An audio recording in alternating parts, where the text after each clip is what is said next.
What's up, everybody? Welcome into post-show headlines. I'm Andrew Salciunas alongside my man John Kincade. Something we do every single day after the show. Yes. But this time it's a normal post-show headlines because it's not a reaction to an Eagles game or a pre-game edition. So we have our 5 topics that we've written up, 2 minutes apiece. Then we get the hell out of here. Like and subscribe. Thank you. Johnny, you got the first 3. Yeah, if you missed Jeff McClain today, you're going to want to go back to the YouTube channel and be able to listen to it because it was really, really insightful. Or on 97.5thefanatic.com, you can watch the show or listen to the show hour by hour breakdown. He joins us in the 8 o'clock hour. That's fantastic. Like 8, we give it to him specifically. 8:25. 8:25. Does Jeff McClain literally getting chesty about this is being overblown, the problems, the drama of that locker room? He's been, and he told you in 23 it was real. Yes. He tells you in 25, this is all being overblown, especially after what we saw with the Derek Gunn reports and everything like that.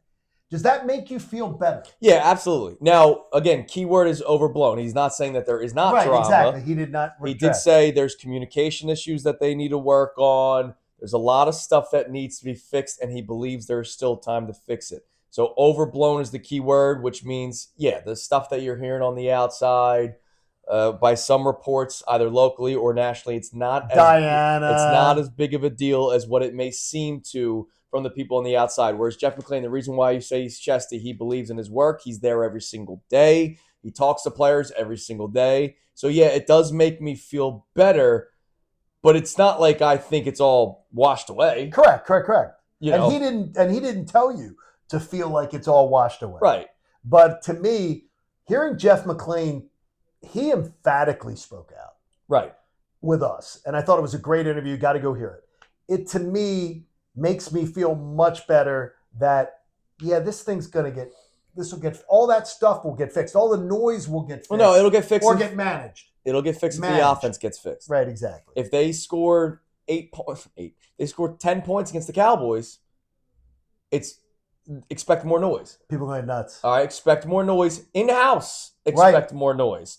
On a turf fields, Cowboys defense stinks. Yes, they stink. If they score 10 points or whatever they scored 10 against the Packers, 16 against the Lions. Let's say it's in the middle. Let's say they only score 13. Expect noise. It'll be nuts. All right, what's the question? Okay, so there are a lot of Eagles fans and a lot of our YouTube chat and a lot of fans that listen to the show. And we appreciate all of you. And we do. That say, ignore the drama. Ignore the drama. Don't pay attention to it. Okay, what stuff around the Phillies as we embark on an offseason where they've got to either do a drastic overhaul, minor overhaul, whatever it is. What do you think fans are ignoring? Those same people with that mentality are saying about the Phillies and ignoring about the Phillies? Well, we all agree age. Well, I think that's the number one thing. Right. That people are ignoring. These will be the same people that are going to be going nuts in a few years when the Phillies are in the hell. Yeah. Because they've got all these old guys under long-term contracts. But age goes for, age is like the umbrella. So not just that, the long-term contracts. Expecting certain young players to take a step forward. Bryson Stott's, 27 now? Going on 28? He's not a kid. Alec Bohm will be turning 30. So these, daycare players, Brandon Marsh is in his late 20s.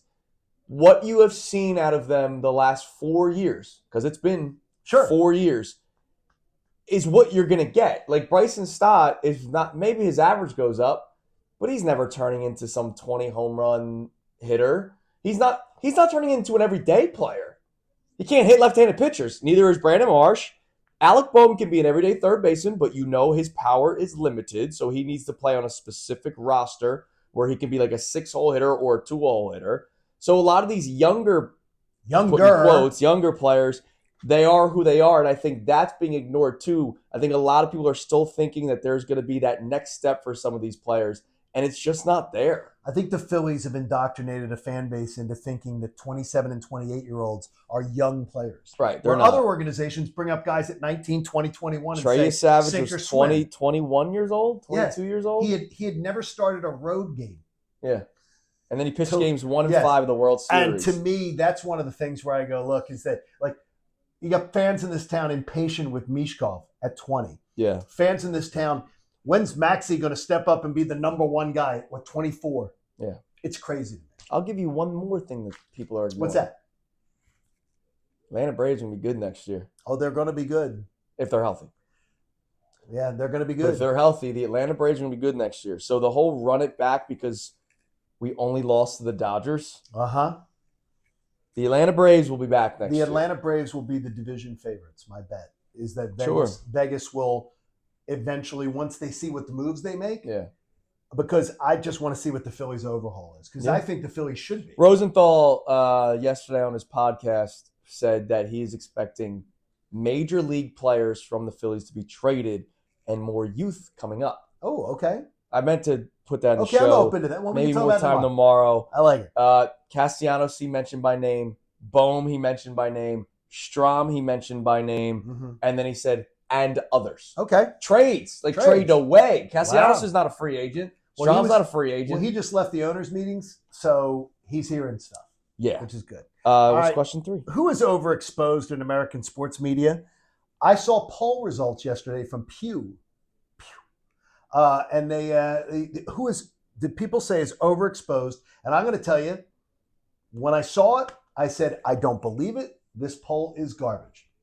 Who is overexposed in the media? And then I'm going to tell you who were the top names that got listed as overexposed. I would imagine one of the names mentioned would be Stephen A. Smith. Number 1. And the reason being, and I love Stephen A. I'm actually a really big Stephen A. Smith fan. So do I. And you don't even watch him on General Hospital. No, I don't. But Brick's excellent. He has no UFC background. Mm-hmm. And the fact that he's a part of their UFC coverage, it's almost like, why? Oh, really? Not basketball, yeah. Football, obviously, it's the biggest sport in the United States of America. But when you see him at UFC, not that I don't watch UFC, but I would imagine a UFC fan goes, well, why is this guy on this? I figured he'd be number 1. It's there's the 2 more that were overexposed. 2 more. One is both have associations with ESPN. Kirk Herbstreit. No.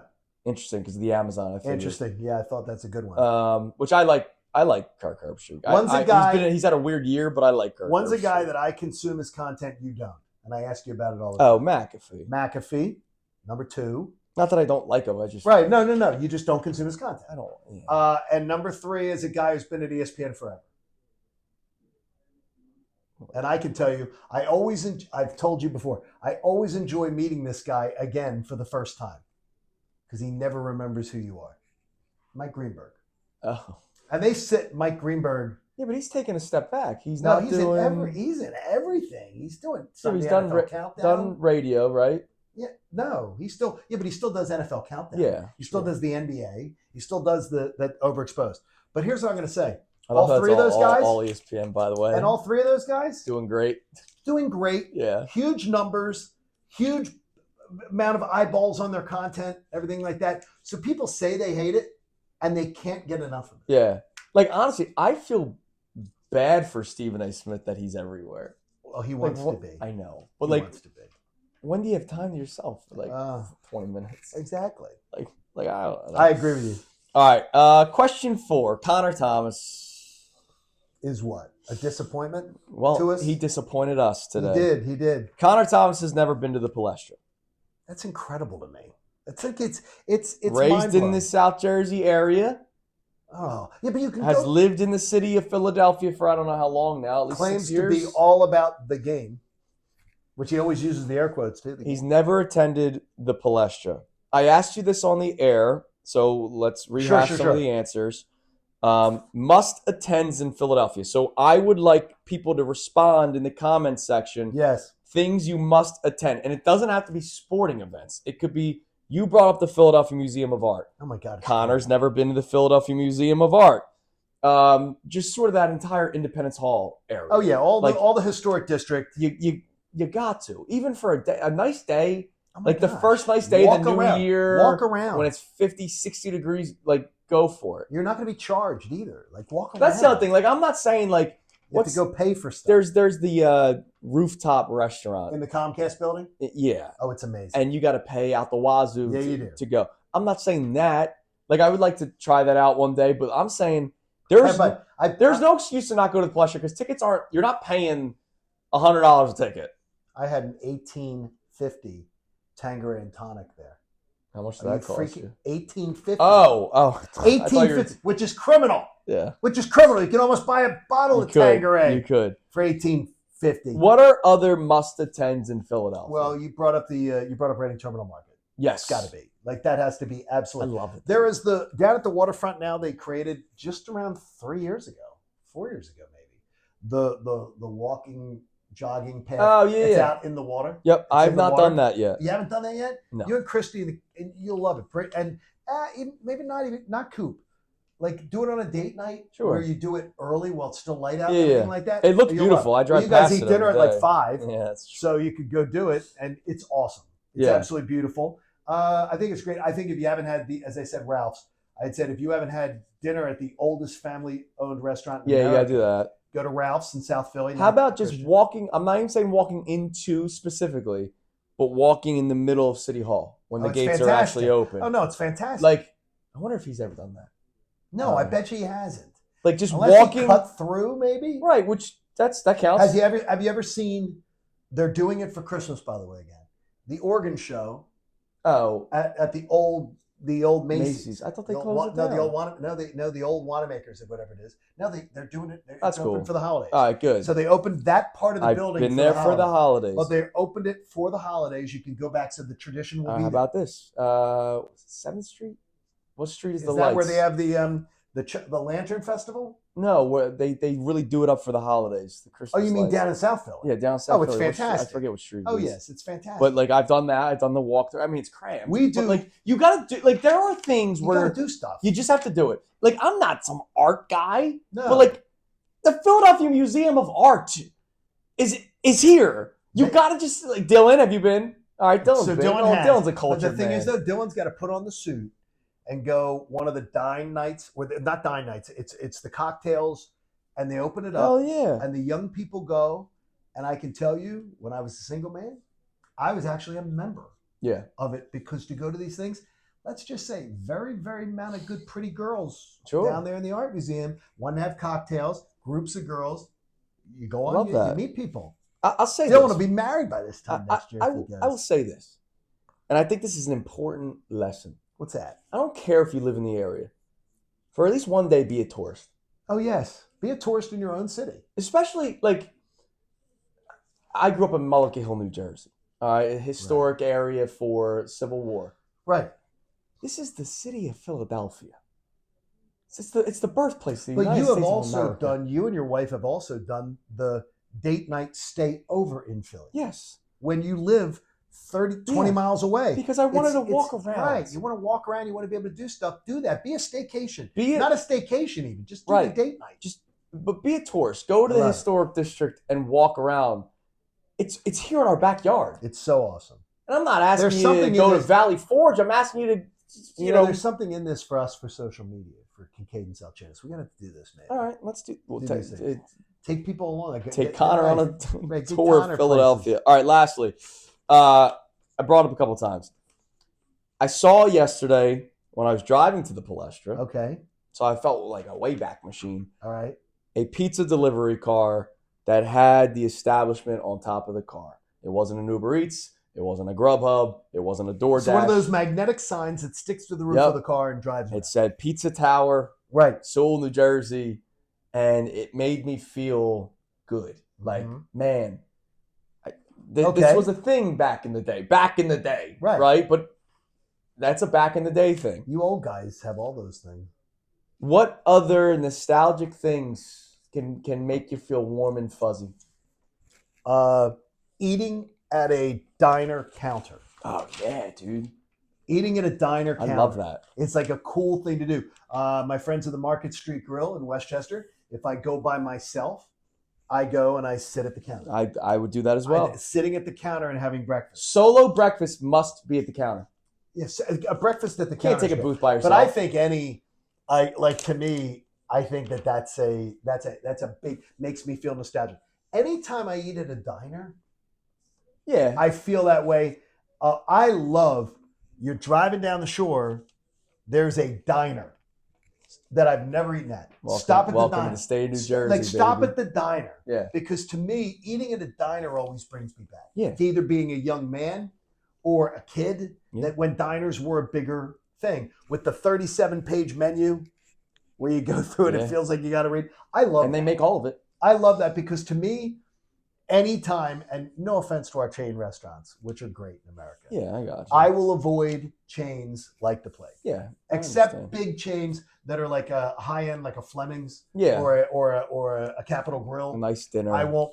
Yeah. That's it. But like the low end, the low end dining chains or the neutral dining chains, I'm going to a local spot every time. All right, I will give you one more nostalgic thing, and I can't wait because it's gonna be playing soon. I am a sucker. All right. When it comes to my son and thinking of childhood, like, I will get emotional. People don't know that. You do get emotional. I will get emotional. There is a Hershey Kiss commercial where it's the silver, red, and green, and they're like the bells. Oh, yes. And that gets you emotional? Dude, there was a year I was holding Coop, and that commercial started playing, and it brought me back. Really? To when I was a kid, and I'm like, oh my God, I have a child. Really? And I all because of that commercial. Wept, man. Really? Oh, dude, Christy's like, are you okay? All because of that commercial. And I was like, what is the commercial? Yeah, dude. There's a lot of, you know what? There are holiday commercials. Yeah, like, they do the old. You laugh is that I live in, the area community I live in. We gave you those. We gave you the famous lottery ads, which everybody loves. Yeah, happy holidays, Rita. Right in our borough. What a great gift. So it's like I love seeing the borough every year. Yeah, and seeing it makes you feel good every time that commercial comes back for the first time. The one where the window to the business where they're pulling the things because it's this right next to Sedona Tap House in Westchester. So if you go to Sedona Tap House, the next business, you'll see it right there. So that's great. You can see that window and you can go, wow, I feel nostalgic. All right, that's post-show headlines. Everybody have a great rest of your day. I'm getting a haircut today, by the way. What are like really short? Go for it. I might try. I buzz it. Why not? Talk to you guys tomorrow. Hey guys, Andrew Salciunas, host of Kincade and Salciunas. Just want to thank you for checking out all of our great videos that we have on our YouTube channel every single day. Make sure, if you can, please like and subscribe and check out all the videos that we have on our YouTube channel, whether it's for us, Kincade and Salciunas, of course, our midday show, as well as Unfiltered with Bill and Ricky.